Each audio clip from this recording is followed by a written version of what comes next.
Hello, नमस्कार प्यारे विद्यार्थियों। स्वागत है आपका आपके अपने यूट्यूब चैनल दिव्य दर्पण क्लासेज में। आज का टॉपिक बेहद ही ज़रूरी और परीक्षा में बार बार पूछा जाने वाला है। अगर आप इस टॉपिक को ध्यान से समझ लेंगे तो इससे जुड़े सारे सवाल आपके आसान हो जाएंगे। वीडियो को अंत तक जरूर देखिए और अपने दोस्तों के साथ में शेयर भी कीजिए। याद रखिए, सफलता उन्हीं को मिलती है जो हर दिन थोड़ा थोड़ा प्रयास करते हैं और आगे बढ़ते हैं। तो आज के सेशन की शुरुआत करते हैं। आज का सेशन होने वाला अपना सिंधु घाटी सभ्यता, भारत की जो प्राचीन सभ्यता है, इसकी गौरव गाथा के बारे में हम जिक्र करने वाले हैं। शुरुआत करते हैं सिंधु घाटी सभ्यता की। ठीक है, तो सिंधु सभ्यता, जिसे हड़प्पा सभ्यता के नाम से भी जाना जाता है, इन्हें सैंडल सभ्यता के नाम से भी जाना जाता है, इंडस वैली सिविलाइजेशन के नाम से भी जाना जाता है, भारतीय उपमहाद्वीप की सबसे प्राचीन और सुनियोजित नगर सभ्यता मानी जाती है। यह सभ्यता लगभग 2500 से 1700 ईसा पूर्व के बीच में श्रम पर थी। आगे बात करते हैं खोज और स्थल की। तो इसकी खोज है 1921 के अंदर दयाराम साहनी के द्वारा की गई थी हड़प्पा स्थल की सबसे पहले। इसी के लिए इसका नाम हड़प्पा संस्कृति या हड़प्पा सभ्यता पड़ा। अब हड़प्पा जो शहर है वर्तमान के अंदर कहाँ पर है? पाकिस्तान में है। ठीक है, अगला क्वेश्चन, 1922 में राखीगढ़ी व मोहनजोदड़ो दो स्थल हैं हड़प्पा सभ्यता के, उसकी खोज की गई। और इसकी खोज कब की गई? 1922 में। किसके द्वारा की गई? राखल दास बनर्जी के द्वारा की गई। आगे चलते हैं। ये सभ्यता मुख्यतः सिंधु नदी और उसकी जो सहायक नदियां हैं उसके किनारे फैली हुई हैं। प्रमुख स्थल की बात करते हैं ना, तो हड़प्पा इसका प्रमुख स्थल है जो वर्तमान पाकिस्तान के अंदर है। मोहनजोदड़ो प्रमुख स्थल हैं जिन्हें मर्तोका का टीला भी कहा जाता है और पाकिस्तान में है। लोथल, कालीबंगा, धौलावीरा, राखीगढ़ी, बनावली भारत के अंतर्गत आती हैं। आगे क्वेश्चन की बात करते हैं, इंपॉर्टेंट होने वाले इसमें जो क्वेश्चन बन रहे हैं ना वन लाइनर, उसको आप नोट कीजिएगा। आगे चलते हैं। नगर योजना और वास्तुकला की। क्या नगर योजना है और क्या वास्तुकला है? तो यहाँ पर सुनियोजित नगर व्यवस्था हुआ करती थी सबसे पहले। यहाँ की क्या बात करें, बहुत ही शानदार। आज के टाइम में भी ऐसी व्यवस्था नहीं है, आज से बहुत काफ़ी टाइम पहले, यानी कि 4500 साल पहले की बात करते हैं हम ना, तो उस समय नगर नियोजन बहुत ही शानदार तरीके से था। सड़कें वहाँ पर बहुत ही सीधी हुआ करती थी, चौड़ी हुआ करती थी और एक दूसरे को समकोण पर काटती थी, जिसे ग्रिड पद्धति कहा जाता है। यानी कि जो सड़कें हैं वो सारी समकोण पर काट रही हैं। ये एक सड़क आ रही है, ये आ रही, ये आ रही, यानी कि सारी सड़कें इस प्रकार से आप समझ सकते हैं। इस डायग्राम के माध्यम से समकोण पर सड़कें काटती हैं।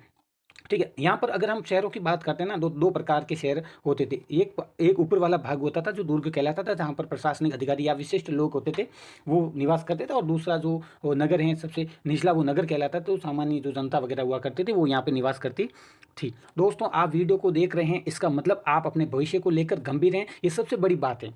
तो अंत तक जुड़े रहिए हमारे साथ में। आगे बात करते हैं, यहाँ पर ईंटे के मकान की बात करते हैं। तो यहाँ पर ईंटें जो हैं पक्की हुई ईंटें हुआ करती थी, इनसे घर बनाए जाते थे। नालियों की बात करते हैं, क्या व्यवस्था हुआ करती थी? हर घर से निकलने वाली पानी की निकासी के लिए ठही हुई नालियाँ थी। ये नगर नियोजन का अनोखा उदाहरण है। यानी कि नालियाँ वगैरह हुआ करती थी जो गंदे पानी की, आज वर्तमान में आप देख सकते हो जैसे पानी निकलने के नाले होते हैं, उस जमाने में, आज के टाइम में खुली नालियाँ होती है, लेकिन उस जमाने में खुली नालियाँ नहीं थी। सभी नालियों को व्यवस्थित रूप से ढका गया था और घर से आगे से होकर सारी नालियाँ निकलती थी।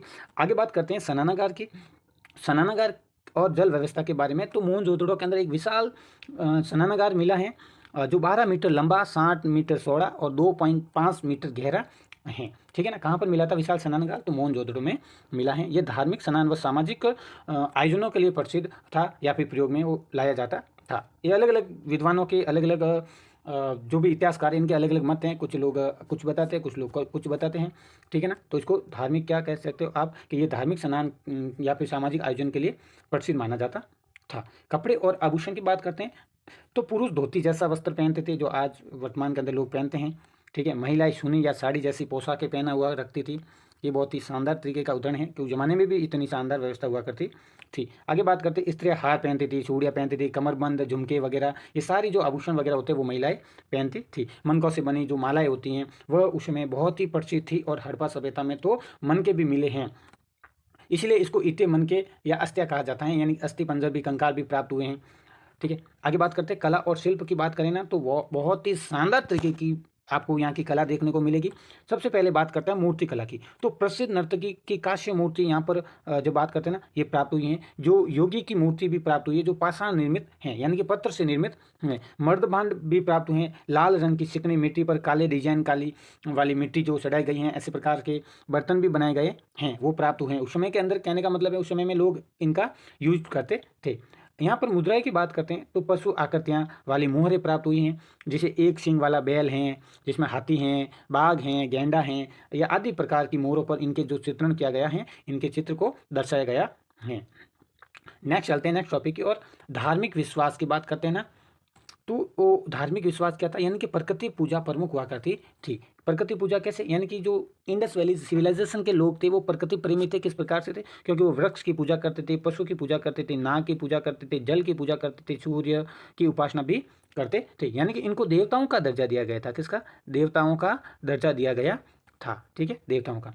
अब आगे बात करते हैं। शिव आदि के रूप में पशुपति महादेव की छवि मुहर में पाई गई हैं। यानी कि जो वहाँ पर एक हड़प्पा सभ्यता की मुहर प्राप्त हुई है, मुहर में शिव की जो प्रतिमा है जिसे पशुपति महादेव के नाम से उस समय जाना जाता था, वो पाई गई है, जिसमें योगी पद्मासन में बैठा है और चारों तरफ जानवर हैं। यानी कि एक जिसे कह सकते हो आप, एक व्यक्ति है जिसकी प्रतिमा है और ये पद्मासन, योगी जो पद्मासन होता है उसके अंदर बैठा हुआ है ध्यान में, और अब उसके चारों तरफ ही जानवर हैं। अब देखो देवी की बात करते हैं ना, तो मातृ देवी की पूजा यहाँ पर प्रसिद्ध हुआ करती थी। अब कैसे, यानी कि प्रजनन शक्ति यहाँ पर प्रतीक माना जाता था। यानी कि लिंग जो होता है, लिंग या फिर कह सकते हो यौन, इनकी पूजा वगैरह हुआ करती थी, क्योंकि उनका मानना था कि जनन प्रक्रियाओं के द्वारा ही मानव का अस्तित्व प्रादुर्भाव होता हैं, इसलिए इनको वो पूजा के रूप में मानते थे, देवी के रूप में मानते थे। अब देखो आगे बात करते हैं लिपि और लेखन की। तो सिंधु लिपि आज तक यानी अविकसित समझी गई है। इस यानी कि सिंधु घाटी सभ्यता की जो लिपि थी, भाव चित्रात्मक लिपि जिसको आप कह सकते हो, ठीक है, भाव चित्रात्मक लिपि थी, उसको समझना